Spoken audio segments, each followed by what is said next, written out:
So hello today, everyone, and I have with me today Fidel Beauhill. He is the modern man coach.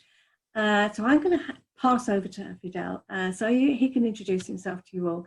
Hi, Fidel. Nice to see you here. Hi, Wendy. Thank you very much for having me on your show.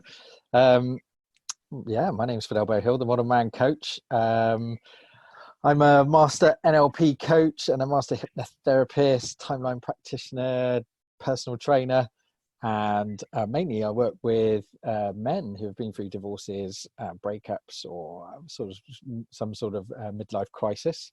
That's what I do on my sort of one-to-one work.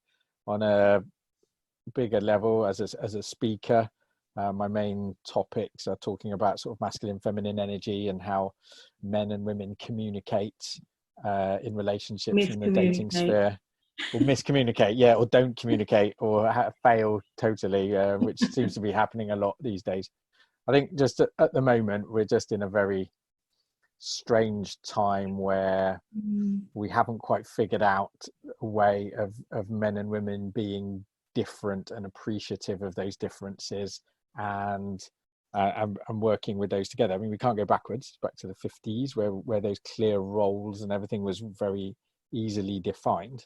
Nobody wants to go back there, but what we do have to do is find a new way forward where we can appreciate our differences and bring those back in, but learn how to do that in a new modern way. That's the plan. Yeah, and I think we've had a chat before, haven't we, about how men are finding it so much harder because of in today's society, because 30, 40 years ago, they really, well, maybe even longer. I mean, since the Second World War, which is a long time ago, I know, but I think things changed then because women were working, whereas up until that point, married women were generally staying at home. They weren't working. So there's been a change over the decades, hasn't there, of men's roles. All the things that were important and were connected to being a man or being a masculine, everybody can do them now. So it was down to us to that whole role of bringing in the money and running the business and being the ones that were out there. That's changed. Everybody's doing it. And to be fair, I think women are finding it just as difficult.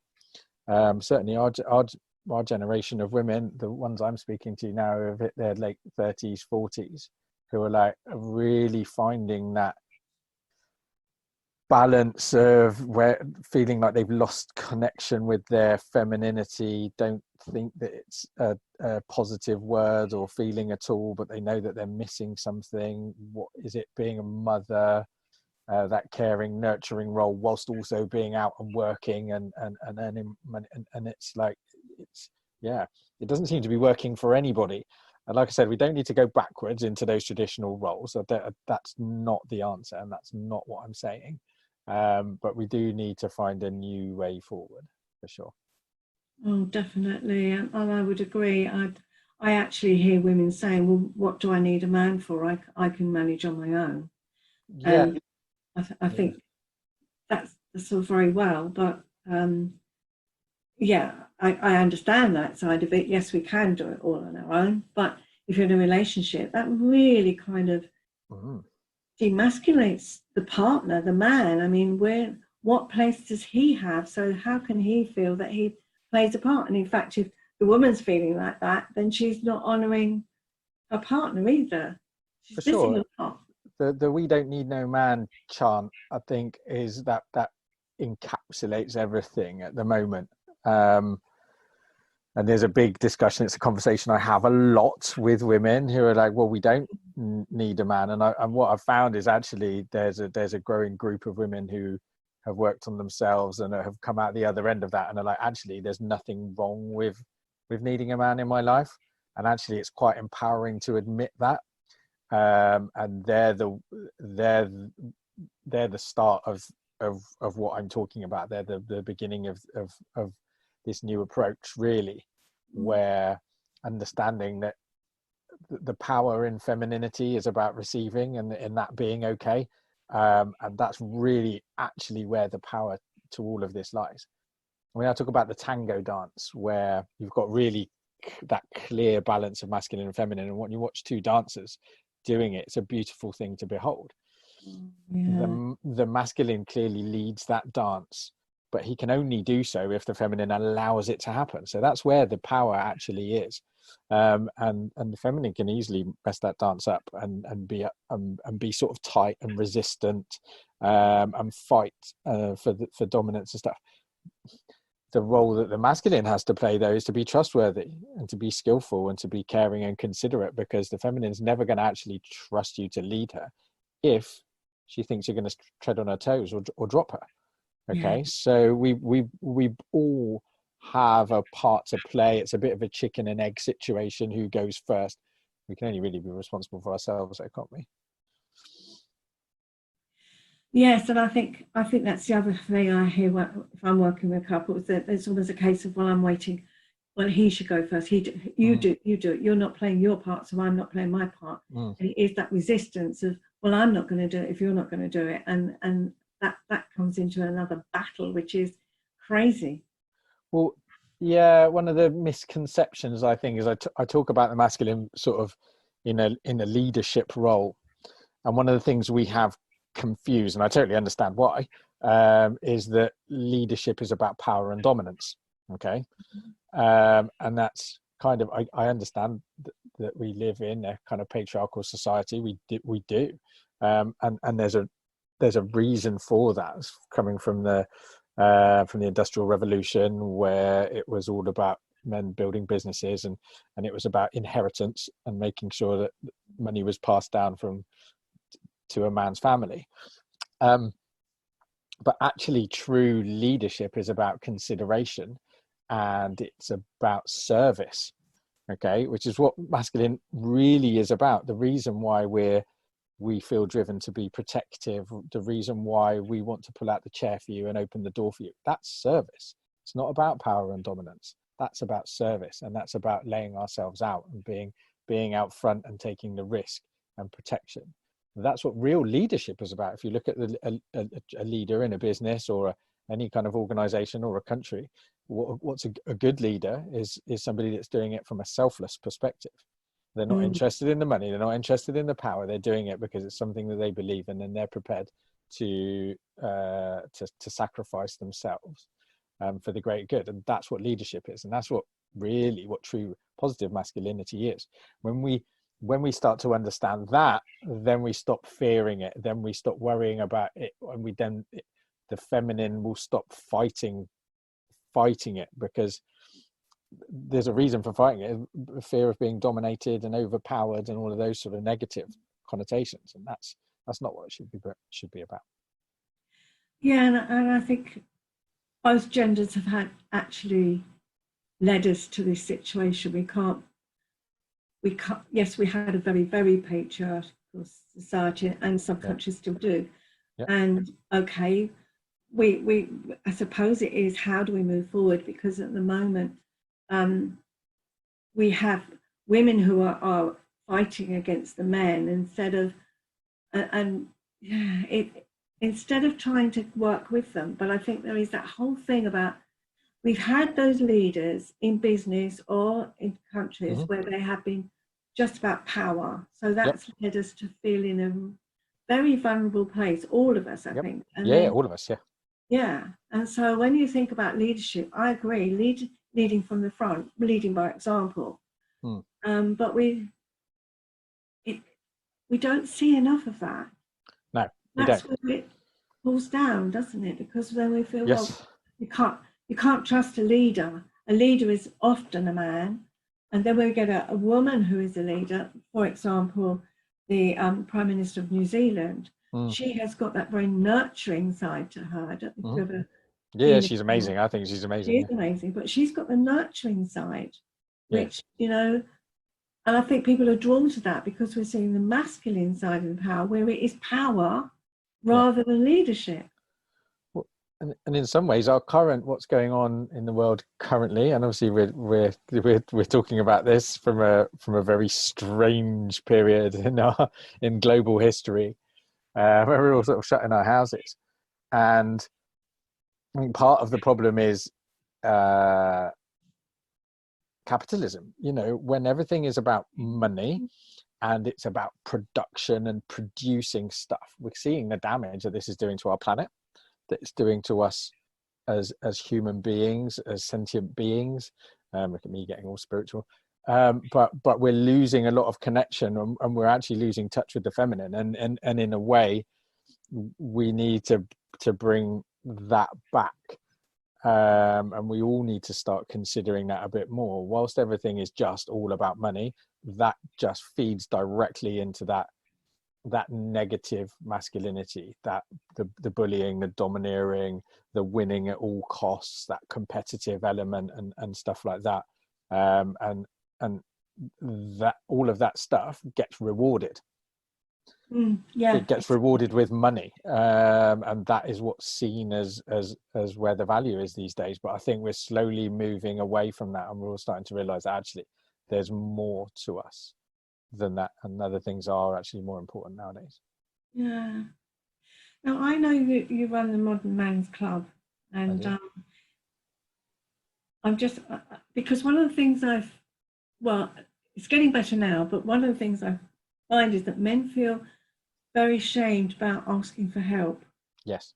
And I've seen an increase in men coming, you know, to work with me. But I wonder what it's like with your Modern Man's Club. How's that growing? Is that increasing? Are you finding it is people? Yes, it is. We are it's growing. It's growing. It grows daily. We have new members all the time. It's a great positive place. One of the most positive places I know. It's a Facebook community, so it's one of the most positive communities that I'm in Facebook, where people really actually talk to each other with a bit of respect. And don't get me wrong, we have the odd fallout, but I've only ever removed one person from the group in 2 years. I've only ever deleted, I think, 3 posts in that time as well, which I'm really, really proud of. So it's an interesting place. Men reaching out for help, though, any more than that. So we've got guys who share a lot of really personal things in there, and it's a great support network. Men are still kind of stuck in this want to fix it for themselves mode, though. I notice the difference when, and I don't know whether you do as well, where if a woman contacts me to work with me, it's normally like, "Hi Fidel, I love what you're putting out, I love the work you do. Yeah, I'm looking for somebody to help me with this problem. How does it work? How much does it cost? Blah blah blah." And it's very quick and smooth. The guys on average probably take me 2 or 3 months before it actually starts working. So they'll reach out, "Hi Fidel," and they'll ask me how I am, first of all, and sort of touch base, and then they'll ask me if there's a book they can read or a YouTube video they can follow, or if there's some resources that they can go off and try and do by themselves first of all. And then I realize that only takes them so far, and then they'll get back in touch and ask me how I am again. It's really interesting little dance. Yes. Yeah, and I think they reach out to women in a different way, because getting a man to help another man is a different dynamic. Yes, it is. I think there's not that amount of shame is there on their part. That's how they feel.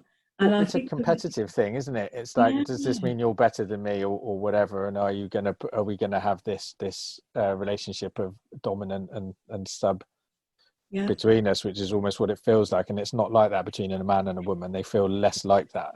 But yeah, I mean, that's not what it's like working with a coach, as you know, or a therapist. Yeah, exactly. And I think I was pondering about how it works with me, and I guess men generally, if they've decided they want some help, then they may have that phone call, and they might that tentative, and then it might be, well, I'm okay, or they might have 1 or 2 sessions because they feel, yeah, I'm fixed, I'm all right. Yeah. When I'm working with couples, it's usually the woman that makes the contact, and the first thing she'll say is, he never talks, you won't get him to talk. And it's so incredible, because what happens is that they talk to me. Yeah. And the wife or partner is saying, well, how do you get him to talk? And I think sometimes men just don't feel safe to talk with their partner. Because they judge, shut down, or whatever. Yeah. So there's a few. I've got a few thoughts on this. I'm not sure that I've seen women say, why doesn't he talk to me? He should tell me everything. I've also seen what happens when men really open up and pour all of their problems and thoughts and fears and everything else like that onto their partner. The attraction gets lost immediately, because actually the feminine wants to test and see that the masculine is strong and is going to be there to protect and support her. And actually, if she suddenly, I think women like the idea of a man opening up and bearing his soul, but the reality is at an unconscious level, a certain amount of attraction gets lost there. So actually, I think part of setting up men's groups and men's support networks and friendships, and really, I think one of the best things women can do for their male partners is encouraging them to have their male friendships and opening up over there. I think that's far better for a relationship than actually for guys to open up and bare their souls to their female partners. Secondly, lots of guys just don't want to talk, and that's okay. But that's actually one of the things, and a lot of research has shown, is that men and women solve problems in very different ways. Yeah. So women brainstorm and they do it externally and they do it verbally. So a group of women will sit around the table and they'll go blah, blah, blah, blah, and they'll let everything out. They'll brainstorm the nonsense as well as the sensible stuff. It'll all come out, and then they'll put it back together again like a puzzle and come up with the solution. Okay, if they even want a solution. Sometimes they don't. Sometimes the solution is just to communicate it all. Yeah. The masculine brain just doesn't work like that. It's internal. So we'll solve a problem internally, and then we'll speak and open up once we've come to a decision. Okay. And we'll say, well, here's a solution. Very solution focused. Again, not all men and women are like this. There are differences, but we're speaking in generalizations here. And so what men really need, so what women are looking for is like their man to be more feminine, and they're not really. They don't really want that. But women's way of connecting with each other is verbally and opening up and talking. Whereas guys just don't feel the need to do that, don't want to do it, it's not. So actually what men need is like alone time and time with their male friends. Actually, if your guy doesn't want to talk, keep nagging him and going, why don't you talk to me? Why don't you talk to me? Talk to me, talk to me, talk to me, is just like, you're just going to drive him deeper into his cave, because actually. Absolutely. And I think that's what happens. It is that case, well, he doesn't talk to me, but actually it is about honouring how we process things in the world. And it, if a woman, as you say, she will want to go, blah, blah, blah, spew it all out. And the guy feels, well, wow, what do I do with that? So again, generalization, but they're likely to go back into their man cave. Yep. And then the woman feels, well, he's rejecting me. He won't have anything to do with it. He won't talk. She goes, blah, blah, blah, again. And he retreats even further into his cave. And then she's complaining because he won't talk.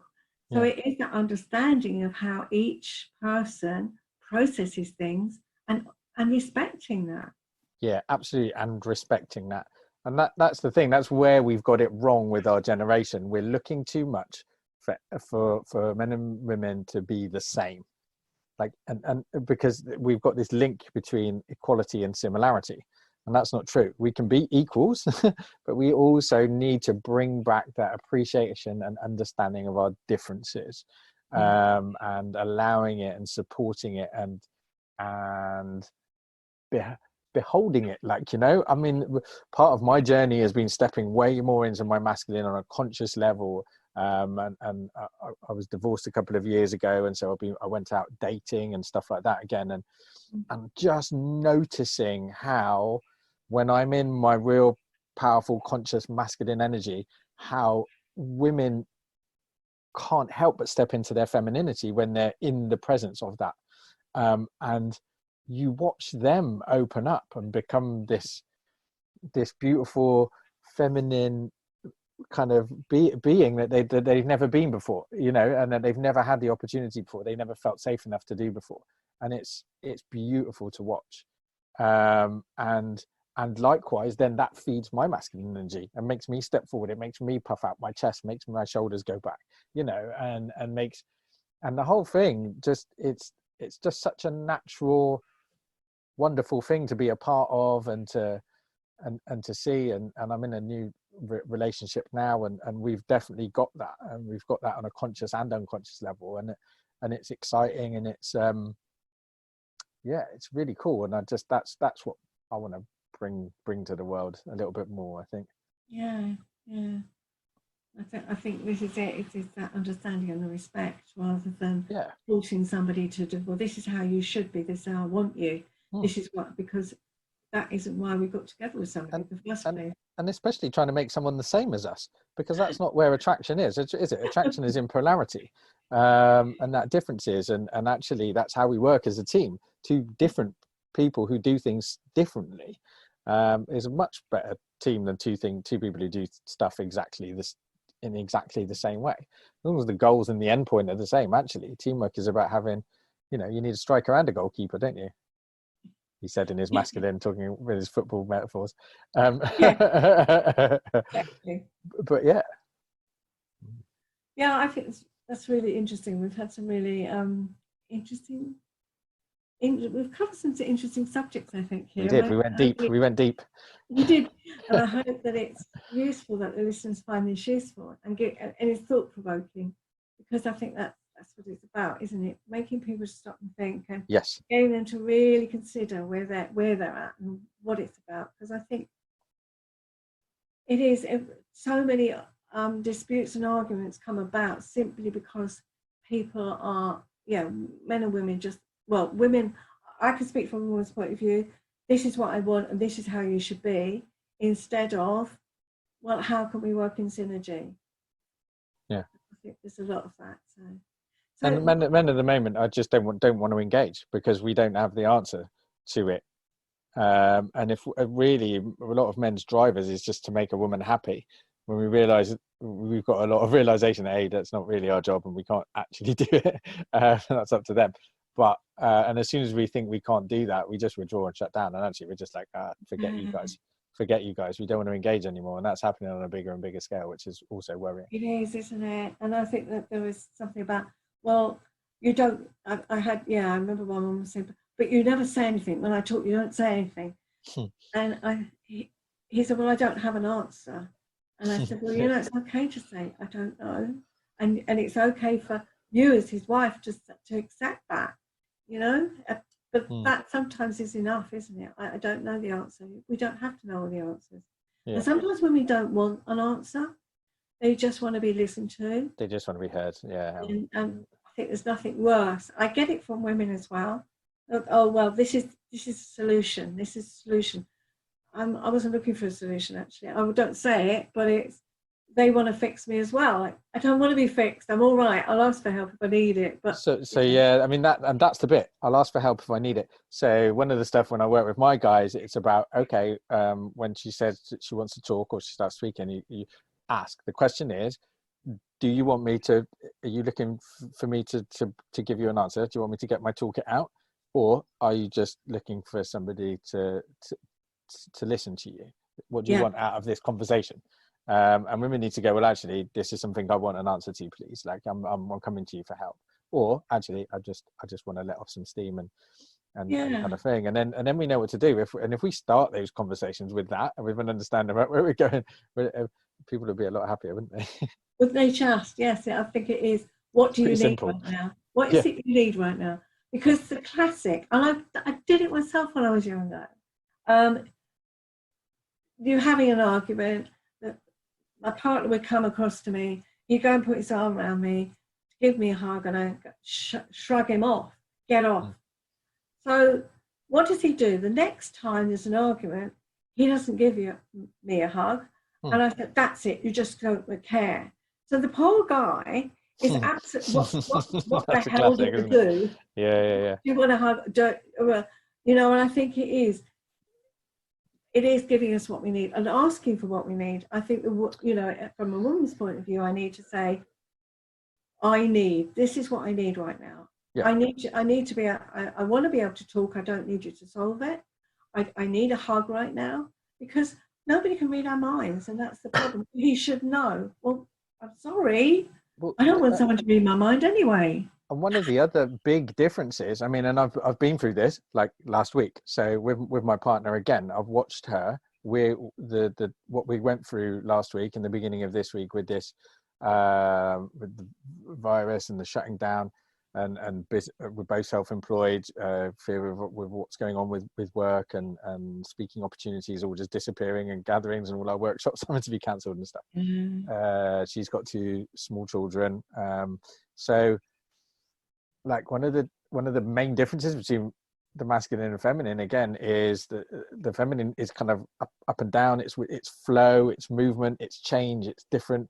She doesn't like me using the word, but I think chaotic is a really good word. Unpredictable, that's what she said is a better word. The unpredictability. So it changes. On the face of it, like you said, you being upset, man thinks hug. You say not hug, then next time you're upset, we go, okay, not hug. Whereas actually those are 2 different kinds of upset.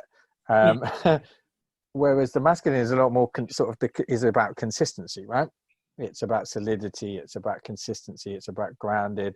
We kind of only have kind of 2 different modes.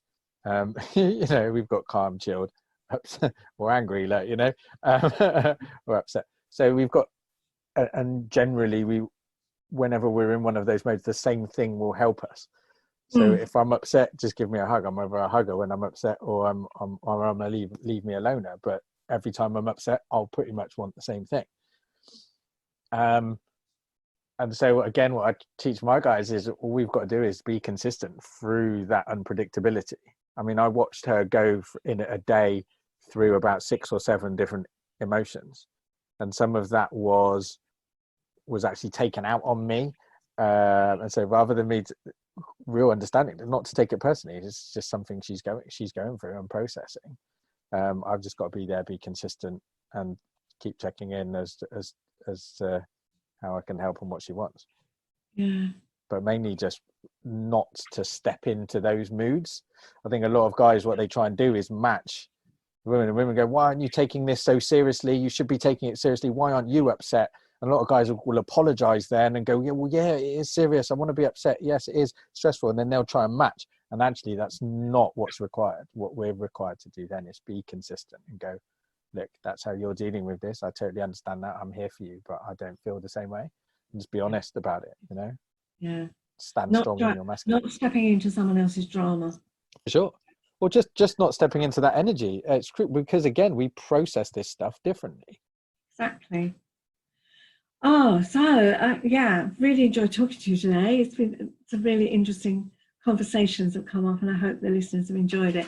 So what is one tip that someone can take away right now? Okay. So I would say one of the first things I do when I work with either a man or a woman, but mainly with men in a relationship dynamic, because you don't have to work with both. I think if one person changes their energy and steps into their masculine and feminine, the other one will step into theirs naturally and bring that dynamic. So the key, or the first point of change in that masculine and feminine dynamic is about decisions, making decisions. Okay, so if you're a man, one of the things you need to start practicing is being decisive. Start making the decisions. Really important that it isn't done with an energy that comes from control or power. It's about consideration. But I've found that women love nothing more than when a man starts making decisions. Okay, so start small though. Don't go in and start bossing people about. Just start small. For women, the thing with that is to start allowing and encouraging your man to make those decisions. And if he makes a wrong one or a bad one, not to chastise him, but still to praise him, still to tell him that you appreciate that he did it and it was a great decision and that he couldn't have seen it ending up that way, and you still want him to carry on doing it. Okay, so the real beginning point of this polarity, if you want to bring that back into your relationship, is it centers around decisions. Men should start making them, women should start allowing him to do that. Great advice. I will put all your details in the show notes on on my podcast page. But one for a listener who hasn't got hasn't got that facility right now, one simple way that people can get in touch with you? The best way, I guess, is on Facebook. That's where I am mostly. So my name's Fidel Beauhill, FIDEL BEAUHILL. You find me on Facebook, send me a message or a friend request. That's probably the best way to find me, I'd say. Brilliant. Thank you so much today. I hope you've enjoyed it as much as I have. I have indeed, Wendy. Thank you.